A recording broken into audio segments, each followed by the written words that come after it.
Hey guys, welcome back to the ज्ञान की गरीबी यूट्यूब चैनल। अमेरिकी अंतरिक्ष agency NASA, National Aeronautics and Space Administration, इसने 19 अप्रैल 2021 को करीब 16:35 इंडियन स्टैंडर्ड टाइम के अनुसार इंजेन्यूटी हेलीकॉप्टर को मार्शियन एटमॉस्फेयर में उड़ाया था। ये काफ़ी सफलतापूर्वक क्लीन टेक ऑफ हुआ और क्लीन लैंडिंग भी हुई।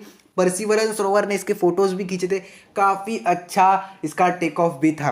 बेसिकली जो कंट्रोल टावर था, जो कंट्रोल मिशन कंट्रोल था, वो मिशन कंट्रोल परसिवरेंस को सारे कमांड्स दे रहा था और परसिवरेंस उस जो हेलीकॉप्टर है उसे कंट्रोल कर रहा था।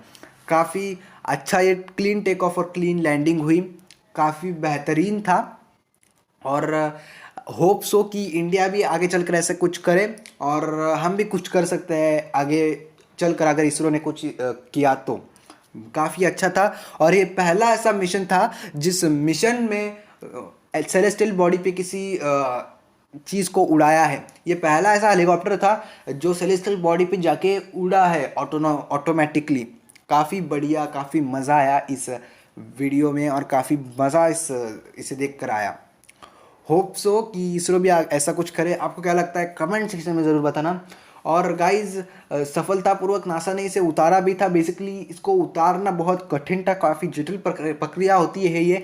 दूसरी प्रक्रिया इसमें ये थी, तो काफ़ी ठंडी रात में उसको कवर करके रखना, वो भी एक बड़ी समस्या थी। काफ़ी जटिल टेक्नोलॉजी इसमें इस्तेमाल की गई थी और नासा ने इसके ऊपर भी फतह हासिल कर ली। होप सो आपको ये वीडियो पसंद आई होगी। अगर ये वीडियो पसंद आई तो इस वीडियो को लाइक कीजिए। अगर आप इस चैनल पर नए हैं तो इस चैनल को सब्सक्राइब कर दीजिए और एक कमेंट भी प्यारी सी कर देना। तो मैं मिलता हूँ आपसे अगली वीडियो में, तब तक के लिए जय हिंद, वंदे मातरम।